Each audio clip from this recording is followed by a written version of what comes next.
Hey guys, welcome back to the Power Public YouTube channel. Today's video, we're going to be restoring this 1980s Ayrton Senna DAP replica go-kart and bringing it back to brand new condition. We're going to be stripping the whole frame, sending it away for powder coating and sandblasting and powder coating.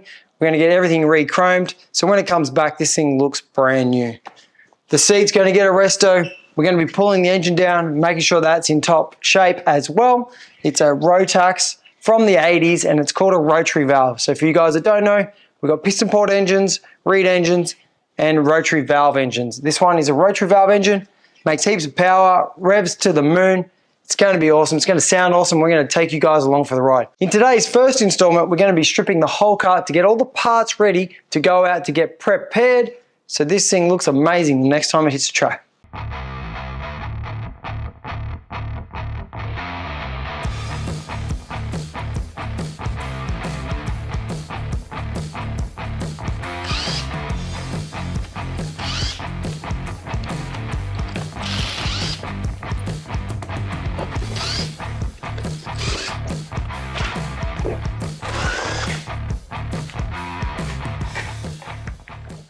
Oh, the damn wheels rusted onto the stub axle.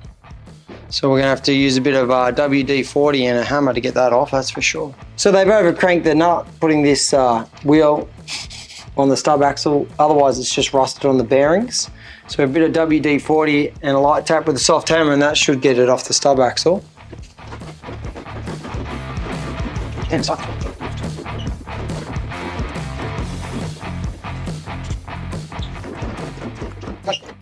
Oh wow, look at that, the stub axle's actually got a bit of a step in it. Who would have thought? Two different size bearings in one wheel.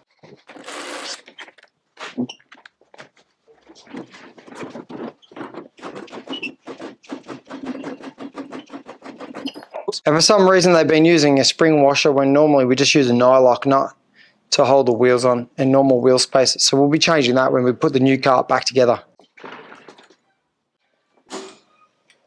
We've been wondering why this thing absolutely stinks.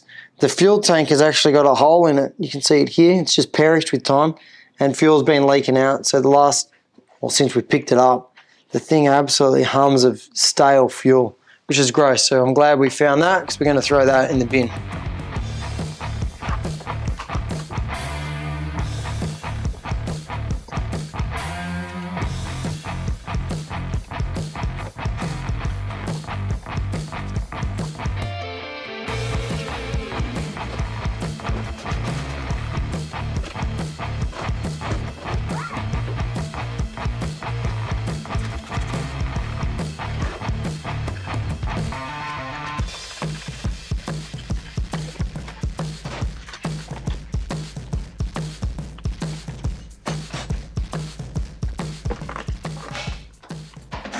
Fun fact, back in the day, your actual NASA panel were made out of fiberglass.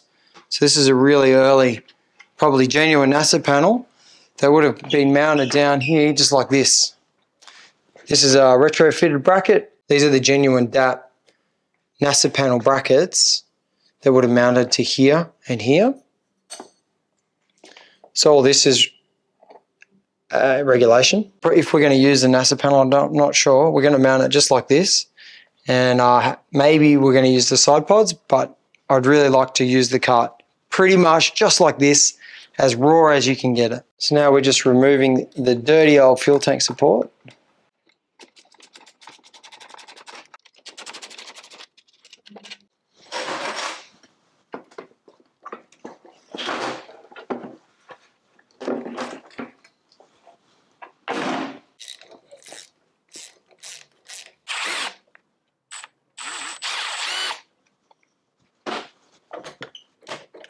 This steering wheel is a little bit second-hand. I'm pretty sure it's not a genuine product because it hasn't got the insignia here in the center of the steering wheel. So we're going to take the boss off and get that recoated, but we're probably going to throw this steering wheel in the bin, start again.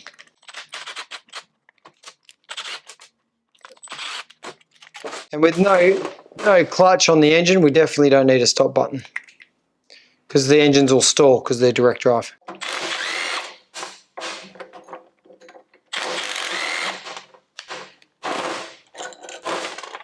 Dude, this is so old, even the aluminium's starting to crack.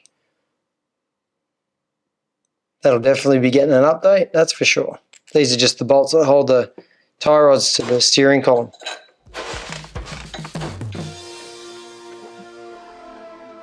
One, two, three, 2%.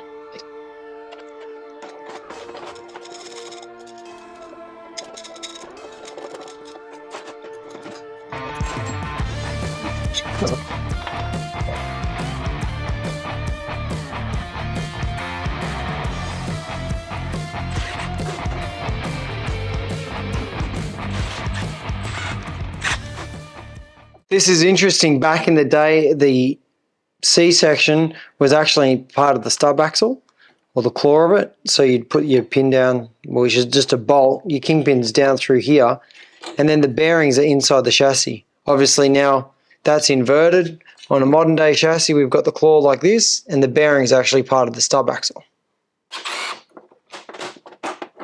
Much like the modern go-kart, we've got a little spacer washer here between the rose joint and where it bolts to the bottom of the stub axle, and then there's a bolt through there. These ones are a little bit rusty and used, so we're going to probably throw most of them out and start again with brand new stuff.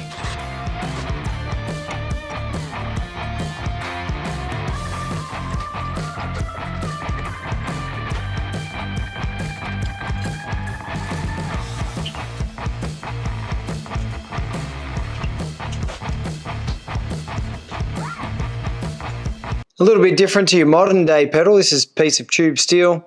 It's obviously welded, and then we've got a bit of a shoulder bolt here. It's more like a stud really, because it's got a nut on both sides.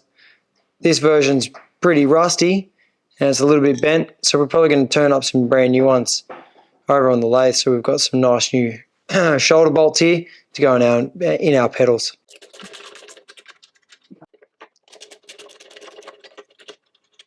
Fun fact, the old school go-kart design, it used to have these front crash bars, and instead of our modern day front nose cone clips or bar clamps, we've got the piece of steel here and it's threaded inside. So to get your front bar off, you've got to remove these little screws,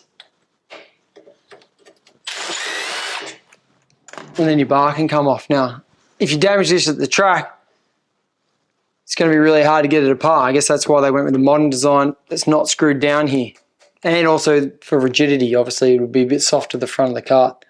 But this is old tech, baby, and that's how they used to roll.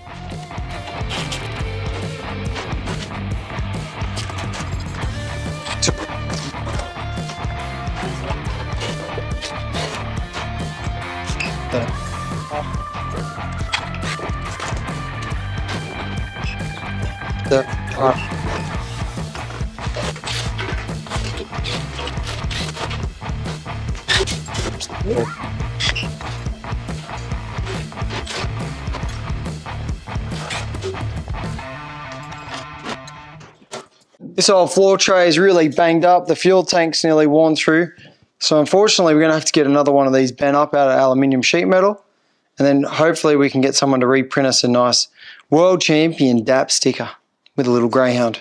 Okay, so this is an old Yamaha KT100 pipe that we're not going to use because it's not really suited for this classic racing engine. So we're going to actually have to throw all this in the bin because I think the header pipe has been welded together to this flex and it's a little bit rubbish. So we're going to get rid of all that and retrofit our own exhaust pipe.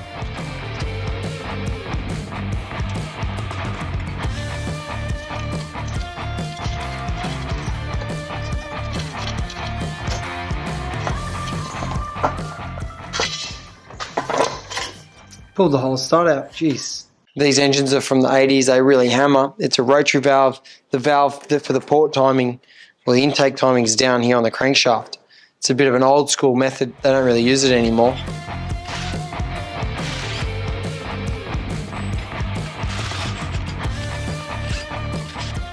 Now it'll only have a 9-tooth front sprocket stuck underneath the carburetor here. So I think to get the chain off, you actually have to take the carburetor off the engine. That's probably one of the flaws of the design, really, is that if you have a chain failure, you can rip your carby off the side of the engine. So other than the high revving and high cost of maintenance on these things, it's probably what there was the ultimate demise. The Clubman came out in the 80s with Yamaha, and it superseded this engine just from simplicity. It didn't have the power, wasn't as exciting, didn't sound as good, but it was way easier for the guys to maintain. So that's the way most of the people went in two-stroke racing.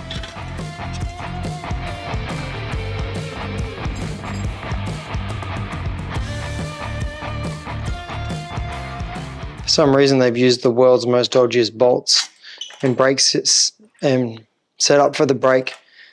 The rubber boot is perished, but inside it's looking good. This has been a retrofit, so we might see if we can mount up a Tony Kart brake system to this old DAP kart, make her into a bit of a hybrid.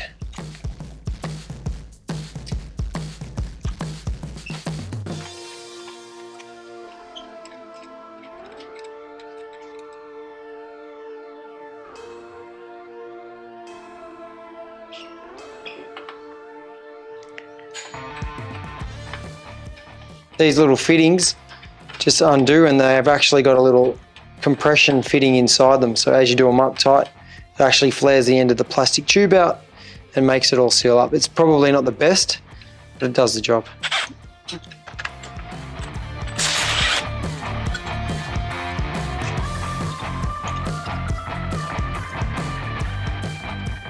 You can see there's heaps of corrosion on these brakes. Pads are probably pretty old and hammered. So we'll get some new ones of those. Once I pull those pistons out of the brake calipers, we'll be able to see how much damage there is. Probably send those away to get re-nickeled as well. So they all come back looking brand new. I'm going to have to try to move this rusty axle before I can get the other side of this brake caliper out of this chassis. Back in the day, there used to be a bracket welded on the frame and the caliper used to come through it. Whereas the modern, obviously, brake caliper is mounted off to the bearing cassette. Oh, that was easier than it looked.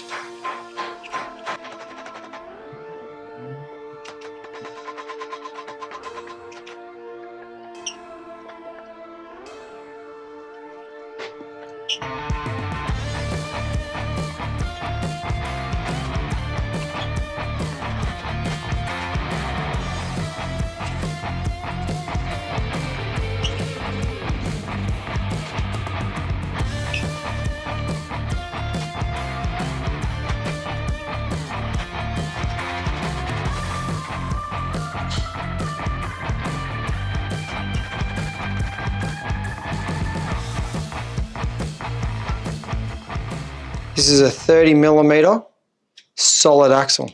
We're probably going to update it to the modern day version, equivalent of a Tony Kart 30mm axle. So we've got some better hub selections. But these are 6mm keyway, 30mm solid piece of steel.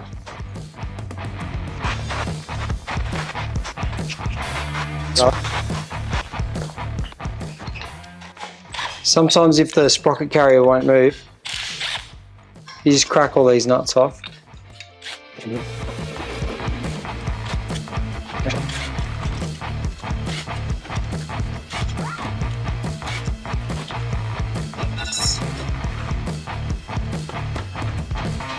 Well, that old trick worked again. It almost slid straight off.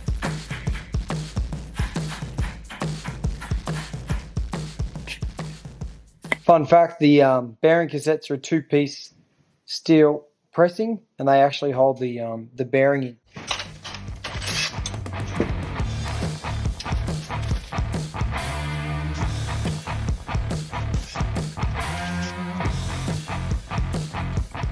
Just got to remove the grub screws so I can move the axle. Then hopefully we can just tap the axle one way and the bearing will move.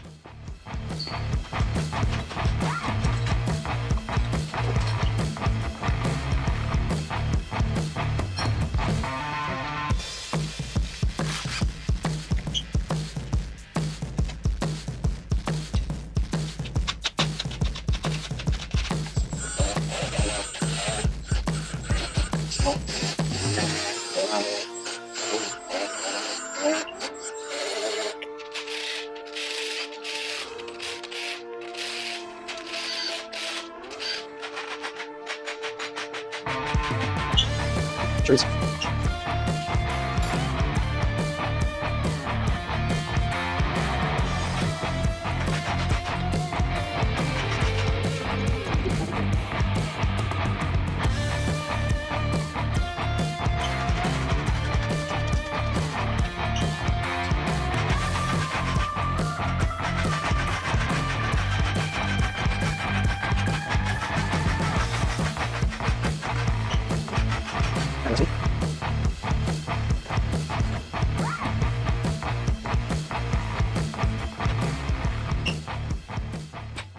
Nice, Gary. That was satisfying. Now that we got the Kart fully stripped, it's ready to go away for a sandblast and a recoat of fresh DAP red paint. We've got all the parts off to go away for either nickel plating, chrome, or magnesium plating. We're going to get the wheels powder coated black because that's what I like. And then we're ready to do the reassembly, so stay tuned. Subscribe if you haven't already. Turn on those pesky notifications and you won't miss a thing. We've also got the Rotax engine rebuild coming up. That's a look back in history of what we used to use in go-kart engines back in the 80s and 90s. These things are awesome. Thanks for watching. See you in the next video.